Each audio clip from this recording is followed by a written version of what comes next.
축산, 검혁전.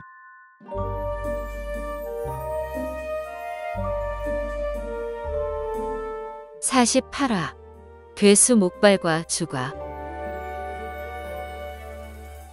자줏빛 검광이 저절로 날아가 목발을 토막내고 푸른 산 절경이 폭우에 젖으니 아미산을 그리네.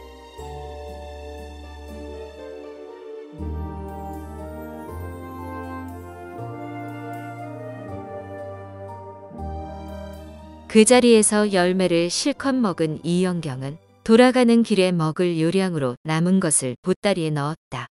그때 늙은 성성이가 다가와 이영경을 나무로 데려갔다. 바위에 박힌 뿌리는 투명하고 줄기는 타오르는 불처럼 붉었다. 그리고 주변에 핏방울이 떨어져 있었다. 늙은 성성이가 한참 손짓하며 구슬프게 우는 것을 보니 어제 성성이들이 과일을 따다가 괴수에게 당한 곳이 모양이었다. 늙은 성성이가 밖에서 기다리라고 손짓한 후 깊은 구덩이로 들어갔다. 이영경은 괴수의 속을 앞이라 자연검을 꼭 쥐고 경계를 늦추지 않았다. 이리저리 둘러보다가 붉은 열매 나무가 뿌리를 내린 바위 모양이 매우 특이하다는 것을 발견했다. 바위 높이가 2장이 넘는데 산을 뒤집어 놓은 것처럼 위가 넓고 아래가 뾰족했으며 빛빛 바위 표면에 별빛처럼 반짝이는 작은 구멍이 넓게 퍼져 있었다. 자석처럼 이끌려 여기저기 만지고 구경하다가 바위 뒤편에 새겨진 글귀를 발견했다. 수검은 자영이요. 앙검은 청삭이다. 영과 운이 만나면 신물이 탄생하리라.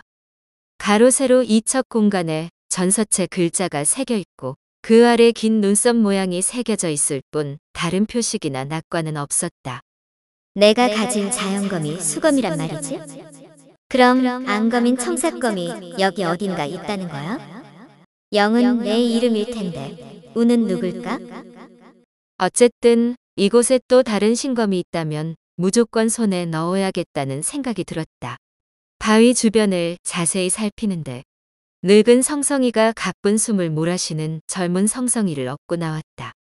그의 손에는 갓난아기처럼 생긴 인형이 들려 있었다. 이 구덩이에 사는 괴수는 주로 산짐승의 뇌를 파먹고 사는 목발이란 놈이다.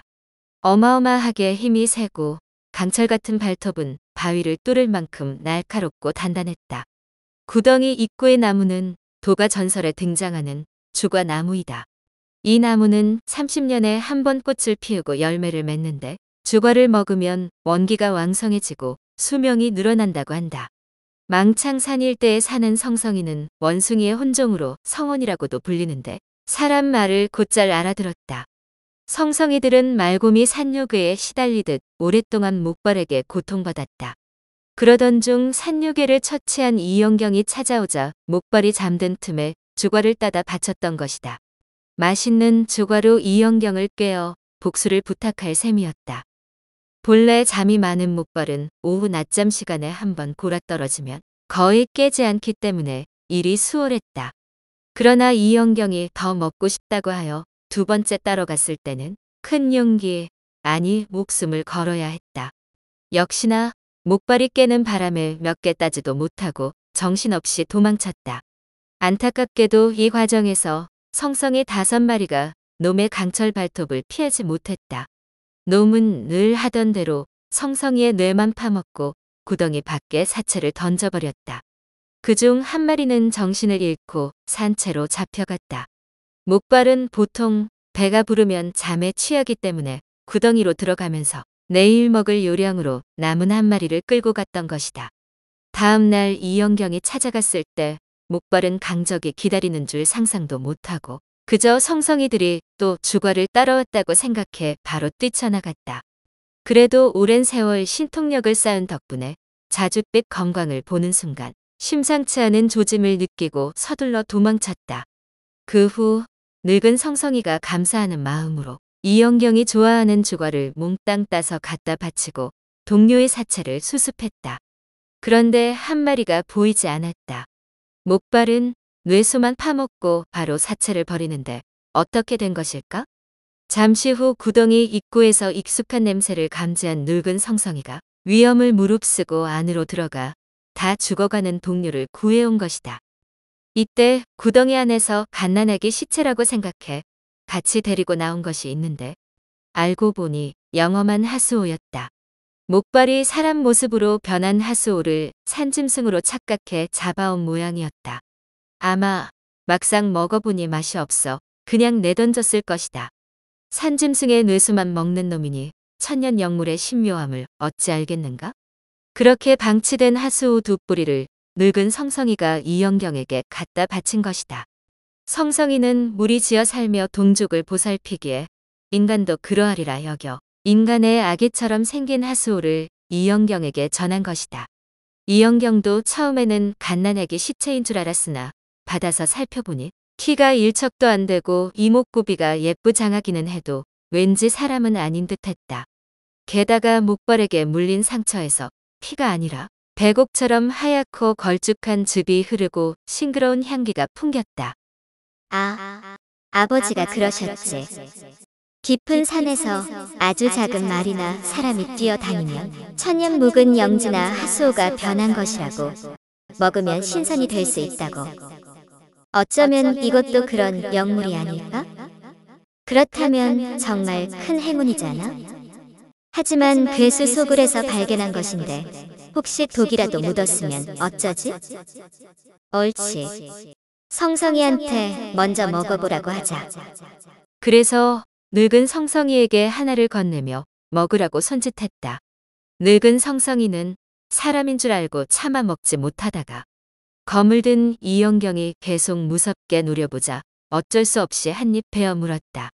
그런데 너무 맛있어서 두 입, 세 입 계속 먹었다. 이영경이 이 귀한 하수오를 이렇게 낭비할 수 없다고 생각했을 때 늙은 성성이는 이미 한 뿌리를 다 먹어 치운 후였다. 그리고 이영경이 쥐고 있는 나머지 하나를 쳐다보며 침을 줄줄 흘리더니 그것마저 달라고 손을 내밀었다. 맛이나 보라고 한 거지. 언제 다 먹으랬어? 이건 절대 못 줘. 늙은 성성이가 멀쩡한 것으로 보아 독이 없는 것이 분명했다. 이영경은 바로 하수오의 팔뚝을 꺾었다. 하얀 액체가 주르르 흘러내려 얼른 빨아먹었다. 상큼하고 달콤할 뿐 아니라 약간의 쌉싸름이 더해져 다채롭고 풍부한 맛이 정말 일품이었다. 향도 점점 더 진해졌다. 이번에는 베어 물고 오물오물 씹었는데 생각 이상으로 부드러웠다. 식감은 죽대뿌리, 마와 비슷했지만 그것보다 훨씬 달콤했다. 평소 이영경 먹성에 비해 하수오가 그리 크지 않은 데다 시간이 지나면 영험한 효과가 떨어질 수도 있기에 한 번에 먹어치웠다. 허리춤에서 손수건을 꺼내 입을 닦으며 다시 청사껌을 찾으려는데 바위 틈에서 하얀 연기가 피어올랐다. 무슨 일인지 어리둥절할 때 높은 곳에서 망을 보던 성성이들이 연달아 울부짖었다. 크게 당황한 늙은 성성이가 정신없이 손짓 발짓을 해댔다. 괴수 목발이 돌아왔다는 뜻인 것 같았다. 이영경이 검을 휘두르며 산봉우리로 뛰어 올라갔고 늙은 성성이는 따라가기 벅차 구석진 곳에 몸을 숨겼다. 어느덧 해가 중천에 와 있었다.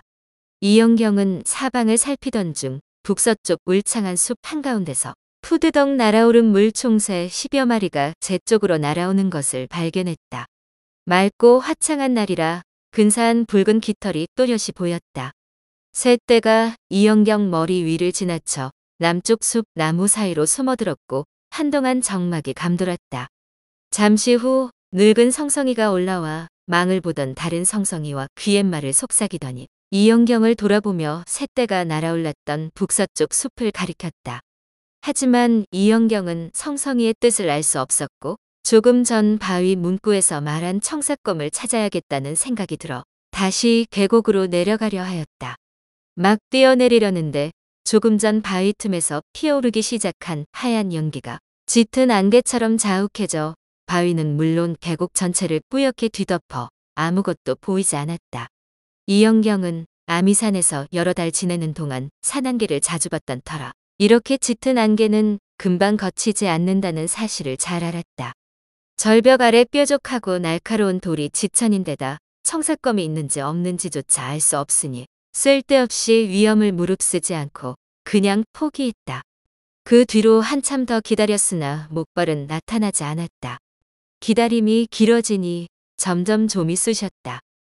이 산은 별 희한한 요괴랑 짐승, 신묘한 열매가 지천이야. 어디 그뿐이야? 어제 지냈던 동굴은 어떻게 그렇게 밝고 따뜻하지? 어제는 찾지 못했지만 틀림없이 진귀한 보물이 숨겨져 있을 거야.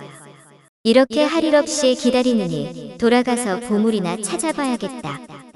어쩌면 운 좋게 찾을 수 있을지도 몰라. 아직 어리고 성격이 급한 이영경은 생각이 떠오르면 바로 행동으로 옮기는 편이었다.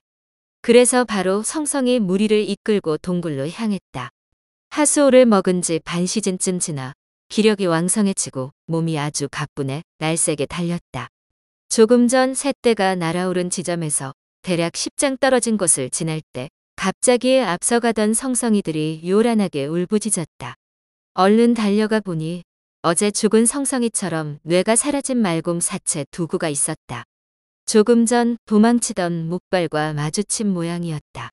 이영경은 적막감이 감도는 가운데 경계를 늦추지 않고 한 걸음 한 걸음 조심스럽게 움직였다.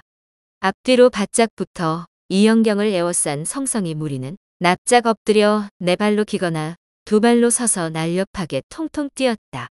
붉은 치마를 두른 어여쁜 소녀가 흉악한 산짐승에게 둘러싸여 있으니 참으로 기이한 광경이 아닐 수 없었다. 거인 요괴를 해치우고 기세 등등해진 이영경은 이제 자신이 맹수를 다스리는 재주까지 있다고 여겼다. 거대한 나무숲을 지나 10보쯤 갔을 때 뒤에서 처참한 비명이 들리고 성성의 무리가 홍비백산의 사방으로 흩어졌다. 이영경은 심상치 않은 일이 벌어졌음을 알고 검을 휘두르며 돌아섰다. 뒤따르던 성성이 여러 마리가 바닥에 널브러져 있었다. 그때 바위 옆에 난 구멍에서 초록 눈에 누런 머리털을 휘날리는 목발이 번개처럼 달려들었다. 날카로운 손톱을 세운 길쭉한 손가락 5개를 쭉 뻗어 이영경 정수리를 노렸다. 너무 놀란 이영경이 미처 피할 겨를이 없어 검을 마구 휘둘렀다. 자줏빛 검광이 길게 휙 뻗어나갔다. 크악, 커. 이영경은 처절한 괴성이 이어지는 동안 멀찍이 물러섰다. 쿵, 쿵. 공중에 검은 그림자 2개가 들이우는가 싶더니 연이어 묵직한 것이 떨어졌다.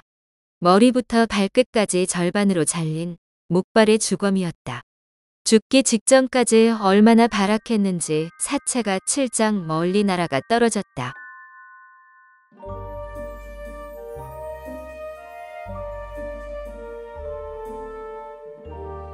다음 화에서 이어집니다. 더 좋은 콘텐츠를 제작하기 위하여 구독과 좋아요, 알림 설정 부탁드려요.